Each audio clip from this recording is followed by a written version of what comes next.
Hello, this is Eric Jones with the Habegger Corporation. Standing here next to a combination ductless unit, just a single one-to-one. I get a lot of phone calls about what should I read on my meter to find out whether or not my wiring is correct or not. So I've got 3 different meters here. The 2 yellow ones, those are the ones that we sell the most of here. And then I just got an old one that I use sometimes. We're going to go through what you should see, what's normal, okay? Because in the book it tells you that it is going to go from a positive and then down to a negative and then back. Well, unfortunately, most meters won't read that. What they will read, though, is that you will see it go to a negative. However, some meters don't. So I'm going to go through, hook each one up individually and let you see how each one recognizes what is a good signal. And then what we'll do is we will simulate a bad outdoor board, and then we'll simulate a bad indoor board so that you can see those voltage readings, what you may be seeing on your meter, or, because the book itself actually states, that you're going to see a wide variance, and you really don't. You just see your meter wiggle around a lot. It has to do with the sampling rate of your meter. So kick back and appreciate you watching the video. Thank you. All right, here we are at the unit. I just want to make sure everyone identifies what terminals they need to be checking. Obviously, number 1 is your incoming line voltage L1, L2, and then your ground. That's coming from your disconnect. All it does inside the piece of equipment is it jumps over, and your L1 goes to 1, your L2 goes to 2. But 3 is your control wire leading inside and also from the circuit board. That's our communication line. Just a couple things, and I'll just do it really fast. Obviously, you want to check and verify what your incoming voltage is, right? So let's get her on the right scale here. L1, L2. That looks like my battery's dying. Awesome. Let's get this thing set up right here.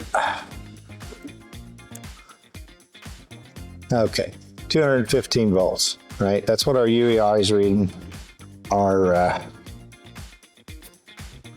field piece, probably going to be pretty close to being the same thing. 214 volts, right? So just inherently, they're going to have different readings, okay? So you just want to compare the two. If you're going to use 2 different meters and realize that they're not always going to read the same thing. So right now we don't have a call for heating, right? We don't have a call for cooling. And you always want to position your leads as red, black, red, black, red, black as you're going down through here. If you flip them, you will get, and you're on DC, you are going to get consistently negative readings, and that might trip you up a little bit. So always check what you have across them, right? And then check the ground, because you want to make sure that they're darn near the same, if not the same. Okay, because if we don't have balanced voltage coming in, the inverter's never going to work right anyway. Okay, not to mention that oftentimes people will just do, okay, I'll go to ground. Yeah, I've got 120. Yeah, I got 120. Problem is, unless you go across both of them, you don't know if you have 2 separate potentials. So while you may think you have enough voltage, you really don't. And there's nothing worse on a day than just getting confused from ground zero. So now let's go ahead and check our control signal. And you're going to see it's going to be the same over here as far as your line voltage goes, right? That's not going to change. So let's get this set up for DC volts. And again,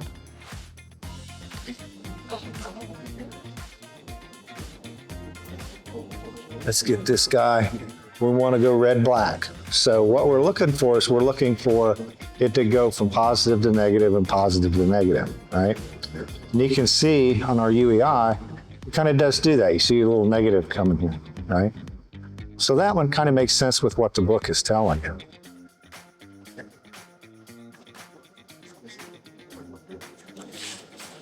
Now let's look at our field piece.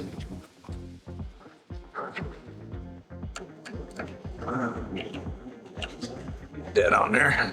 Tilt that up so you can see it. And you can see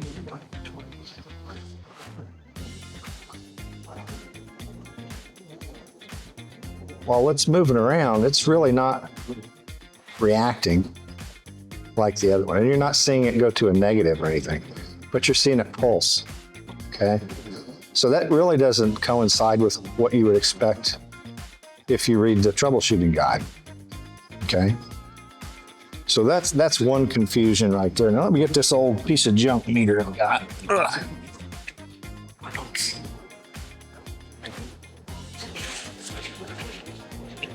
What's nice about this old one is not only does it go positive, negative, but it also has an analog bar underneath. So you're gonna see it's really gonna jump around and give you a lot more. It just has a faster sampling rate and everything. So that is a normal signal, okay? Now, it doesn't matter if we have a call for heat or we don't have a call for heat. Let's see here.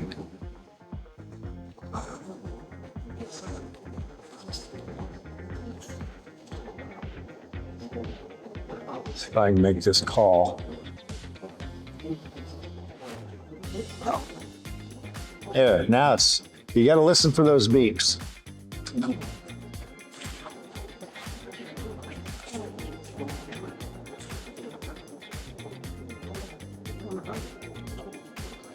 So again, you can tell it didn't really change. You know, as a preference, I kind of like the UEI because it has a little bit, you know, larger span in it. So I can really tell, yeah, it's going positive, negative, positive, negative. Unfortunately, for this field piece, and this is the one that's supposed to be for ductless, it's not as quite as pronounced. You can see it just goes down. Let's see if it'll go to a negative. Did it go to a negative? I don't think it did. No, it's just not going to. Okay? So it doesn't really matter whether you've got a call for heat or you don't have a call for heat. As long as they're communicating back and forth, you will get that pulsing signal. Now I'm going to power this thing down and I'm going to unhook our control wire from our control board, simulating, hey, I've got a bad outdoor control board. Because it does hold pretty true with regards to whether or not you're going to get a consistent, solid reading. And by the way, don't do what I'm doing, because I'm a professional and I don't want you to get shocked. But there's a tab here that if you're ever going to pull these wires off, you got to press in to release it, and they should slide right off once you get a hold of it. If I can find it here. There it is. It'll almost slide just right off there. Okay. Let's move that out of the way.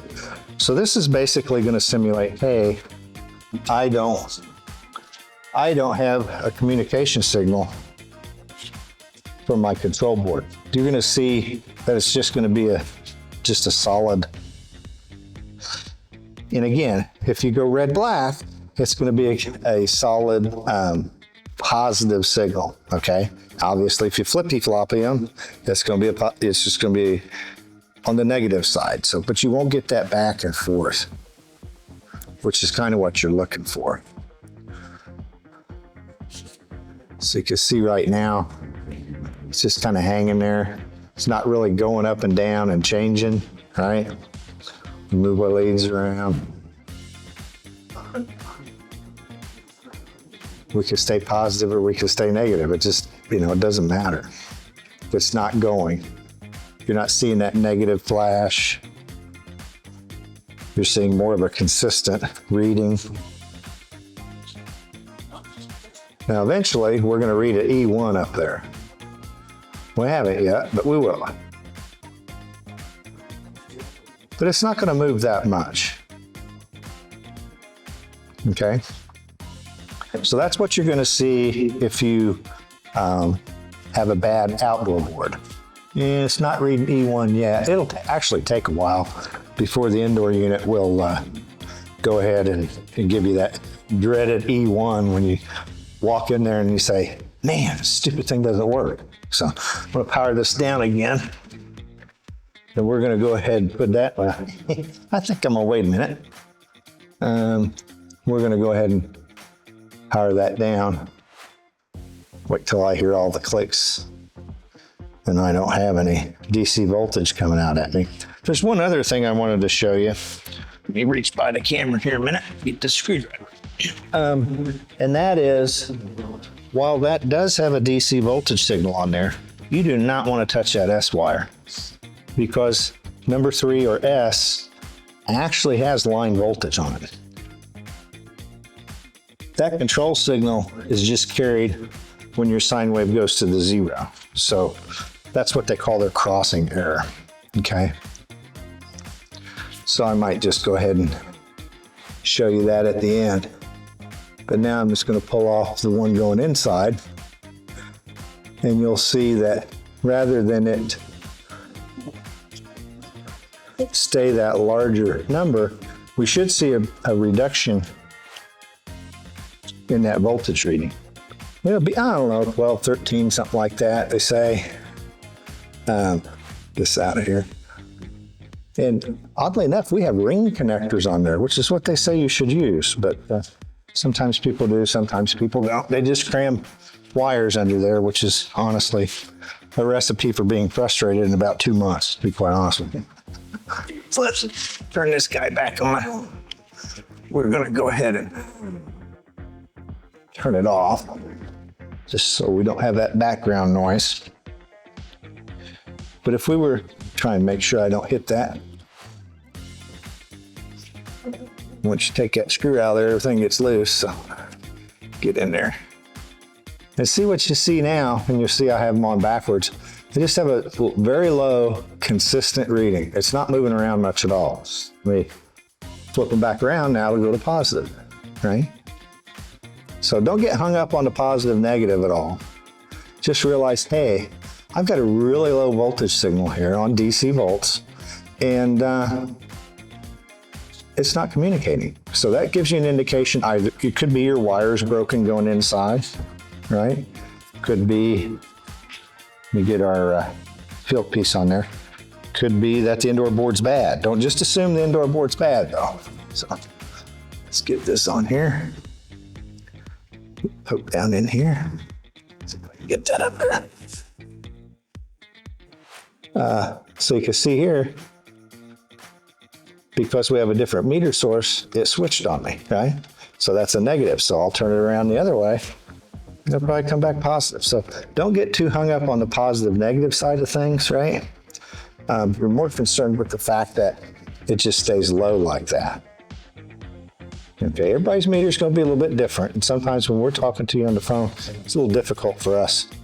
So we're going to ask you what kind of meter you're using, just so we kind of got a basis for it, an example. Let me get my old fogey meter here. And this guy here, it's going to do the same thing. It's just going to kind of stay there. Well, if I get it in there, right? It's just going to kind of stay there. It's not going to move that much. But again, you can see it's a different reading, right? Flip them around.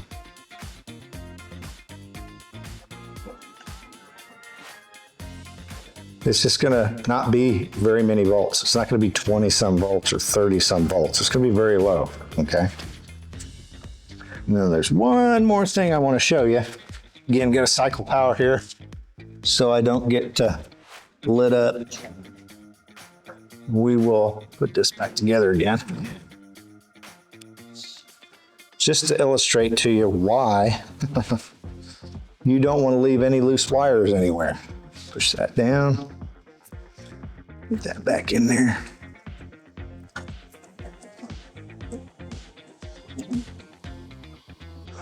Oh, it'd be nice to have a magnetic screwdriver, wouldn't it? Here it is. You guys do the same thing when you're out in the field, I'm sure. Drop screws everywhere. This is real world here, baby. No, those outtakes. There we go. Look at that, I can use both hands. How about that? Okay, power back up. So I do want to caution you. We'll make sure we've got this on our AC voltage scale, which this particular meter is kind of nice because it'll give you both of them. You don't really got to switch it, but I'll do it anyway.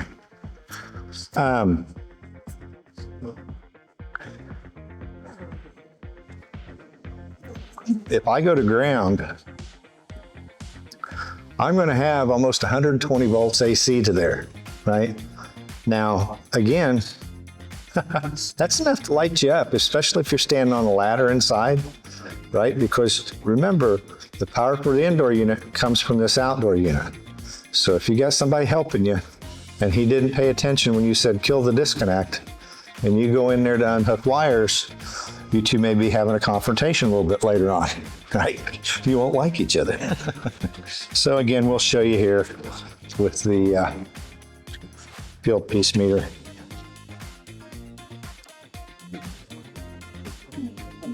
And you can see that is enough to get you going, especially if you're touching anything metal.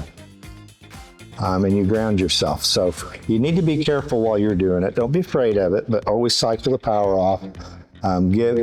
Have a very conscientious worker with you. So when you tell them to kill the disconnect outside, you're using your phones back and forth. You're both on the same page, or one of you might get hurt. So again, that's simply real quick how you can double check your wiring going in and out. Do I have a good board inside? Do I have a good board outside? The other thing to remember is if you swap line voltages, even though there's line voltage on there, if you switch line voltages with that, you will ruin one board or the other. And we know, because when you return it, it'll burn a little component right off the board. So just to forewarn you, that really isn't a warranted part failure, okay? That is something that was misapplied. So before you ever turn on power to a ductless system, especially if you're doing a crossover, just a little tidbit there, make sure all your wires are landed and they're landed in the appropriate spots. All your dip switches are set before you ever power it up, because you can possibly ruin a circuit board and someone just spent, a few $1,000s with you, and immediately out of the box, their brand new system doesn't work. So again, appreciate your time. Thanks again for listening, and look for more videos. Thank you.